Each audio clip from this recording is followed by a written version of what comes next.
Leviathan, which is mentioned 4 times in the Bible, seems to be a very large and fierce creature which was probably water-dwelling. Job 41 says this about Leviathan: "Canst thou draw out Leviathan with an hook, or his tongue with a cord which lettest down? None is so fierce that dare stir him up. Who can open the doors of his face? His teeth are terrible round about, his scales are his pride. Out of his mouth go burning lamps, and sparks of fire leap out. Out of his nostrils goeth smoke, as out of a seething pot or cauldron. Upon the earth there is not his like."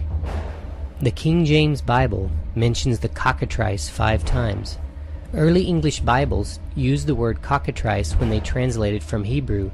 The Hebrew word for cockatrice actually meant viper or horned serpent.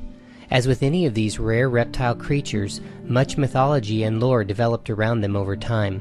Here is what the Bible says about the cockatrice. "Rejoice not thou, whole Palestina, because the rod of him that smote thee is broken. For out of the serpent's root shall come forth a cockatrice, and his fruit shall be a fiery flying serpent." Jeremiah 8 verse 17 says, "For behold, I will send serpents, cockatrices among you, which will not be charmed. They shall bite you, saith the Lord." And the final word that we find in the Bible that gives reference to the dinosaurs is behemoth. Behemoth is mentioned only once in the Bible, in the book of Job, which was written about 3,500 years ago.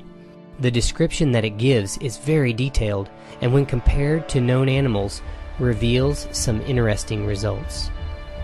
The book of Job is about a good and just man who lost everything, including his family, his health, and all his possessions. Just about the only thing he had left was his life. In the process of contemplating all that had happened to him, and being somewhat troubled about his situation, he questions God about his purposes in dealing with Job. God replies to Job, and in part of his reply we find this fascinating statement: "Behold now Behemoth, which I made with thee. He eateth grass as an ox." The Hebrew word behemoth means large quadruped. So this is a very large, 4-legged animal that eats grass like an ox. The passage continues, "Lo now, his strength is in his loins, and his force is in the navel of his belly." This creature is extremely strong, and it has a large belly. Some scholars say this creature is an elephant or a hippopotamus because of the above descriptions. Let's take a closer look. An elephant has a big belly. A hippopotamus has a big belly.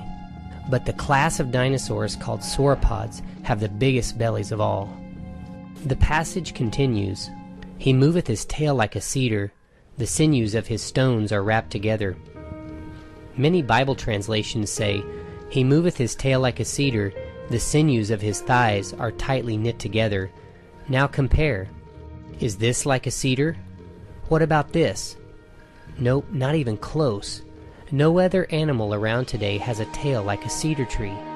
This most likely was the creature that God was referring to in his encounter with Job. Now that's like a cedar. Here's the rest of the passage. "His bones are as strong as brass. His bones are like bars of iron. He is the chief of the ways of God. He that made him can make his sword to approach unto him." This sounds like a very big, very tough creature, which was the chief of all God's creatures. So here we are, back to this guy. The elephant and the hippo don't even come close to being the chief of God's creatures. Reading on, it says, "Surely the mountains bring him forth food, where all the beasts of the field play. He lieth under the shady trees, in the covert of the reed and fens. The shady trees cover him with their shadow. The willows of the brook compass him about." It sounds like he lives in the swamps, which are fens. "Behold, he drinketh up a river, and hasteneth not. He trusteth that he can draw up the Jordan into his mouth." So here we have an extremely large animal that eats grass like an ox, has a huge tail that looks like a cedar tree, lives in the swamps, and is so big that it can take up massive amounts of water in its mouth. There is no other animal that fits all the descriptions given here other than a dinosaur like the Diplodocus or Brachiosaurus.